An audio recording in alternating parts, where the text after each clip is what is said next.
Okay, so I have the Millennium Falcon built here, and it's ready to be modified and get the electronics put into it. Do have some already installed. Here. This is the feeder tube, which is Lego, of course, and it's going up in through. And what we have is Chewbacca there, and he's got a welding torch, and that welding light will flicker and look like a real welding torch. So, just to show you how I did that, I put a welding circuit from an HO model train inside the Falcon already, mounted that in, and basically that's the circuit right down in there, and she's in pretty solid, and just the wires run along through underneath, and two wires come up there to the bulb, the blue bulb which flickers, and it looks like Chewie is welding something. So that's the welder circuit. In this area right here, somewhere, I think probably right up in here, I'm going to put a LED for lighting. I'm going to try my hand at some fiber optics in the dash here. Also, back under, take everything apart here, under the steps, I'm going to mount a super bright white LED and have it come down through the steps so you can see internally.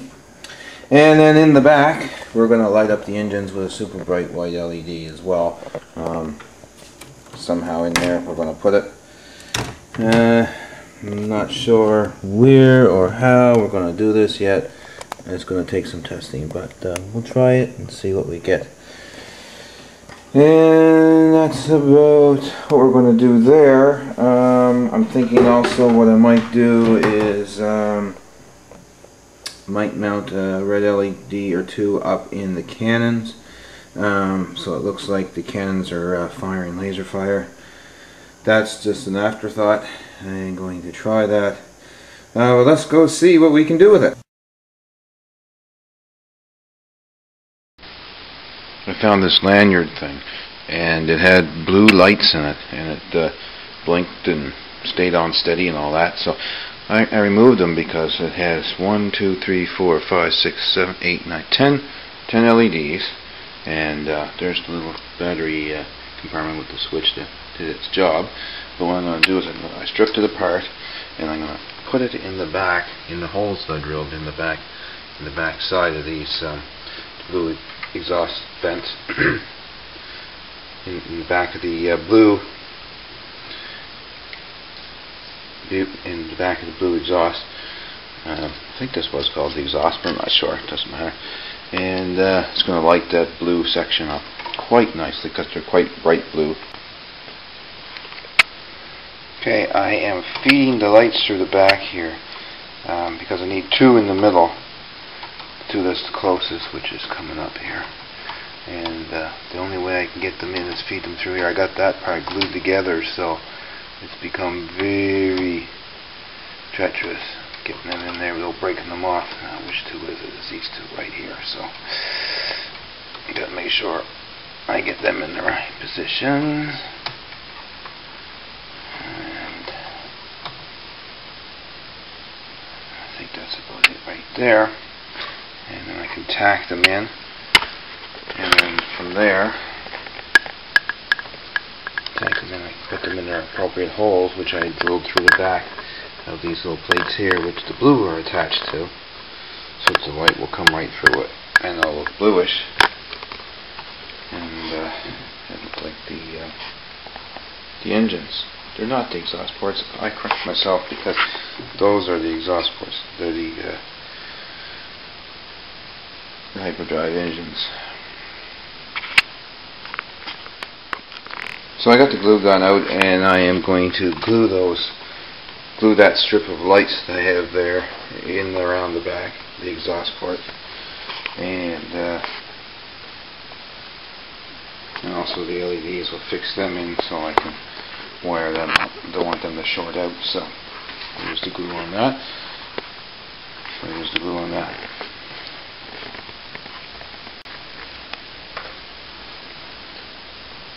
on the control panel, main control panel there, I put a couple LEDs in the control, brought them down through the bottom, and I wired them up.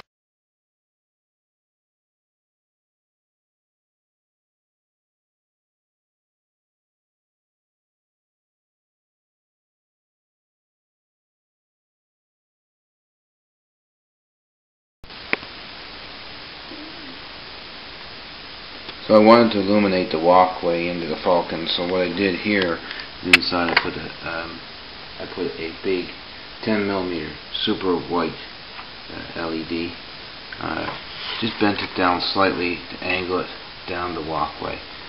That's going to be run off the 3-volt system as well as the rear lighting for the engines. So that's going to look pretty neat. It's going to shine white light right down through the gateway of the Falcon.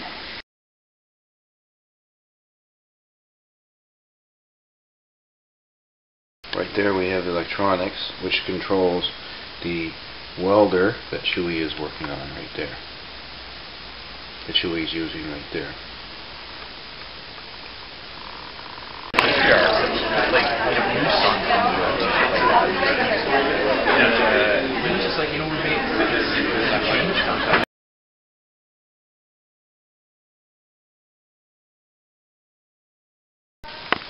Okay, so what I'm going to do is take this birthday card here, and we're going to mount it on the back of the display board for the Falcon, and it's going to be glued on the back of that with a switch running off it as the little pull switch. So when you open the card, of course the card, when you open the card, it makes the greeting. So what we're going to do is take that out, modify that little pull switch to a real switch, so when someone comes up to the display of the Falcon, they press the switch, and the switch will activate the little circuit which plays the greeting, and of course be mounted on the back of that. It's just run by a little watch battery, so it can be easily replaced. So anyway, taking the card apart, it reveals the circuit, which is basically just the speaker and this little circuit, and there to the left, the round silver section is your watch battery. Okay, and this up here is your slide switch. When the card opens, this little slide pulls out, and that's the result you get. So what we're going to do is make a switch that closes that circuit, and it will always and it will be a lot better than a little pull slide switch like the card, because that's just cardboard. So we're going to cut this out right around here, around this section here, right off the card, leave the card intact on the back, and glue it onto the back of this, and it fits just perfect, as you can see there. So, and it's quite loud too, so we're not really destroying our Wookiee card. Okay, so at this point I've gone ahead and cut the card out, the sound chip card out of the card, and getting ready to mount it on the back of the display.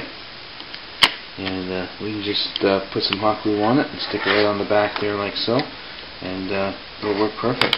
Or actually, well, I think what I might do is just put it backwards, so it would protect it.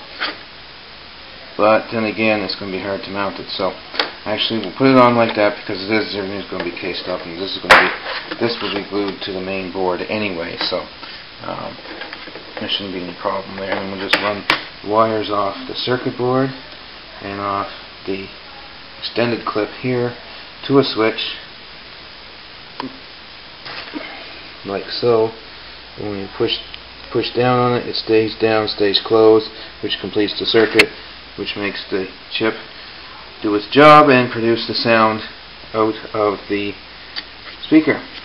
So that's how you take a sound chip out of a card and mount it into something, into one of your projects.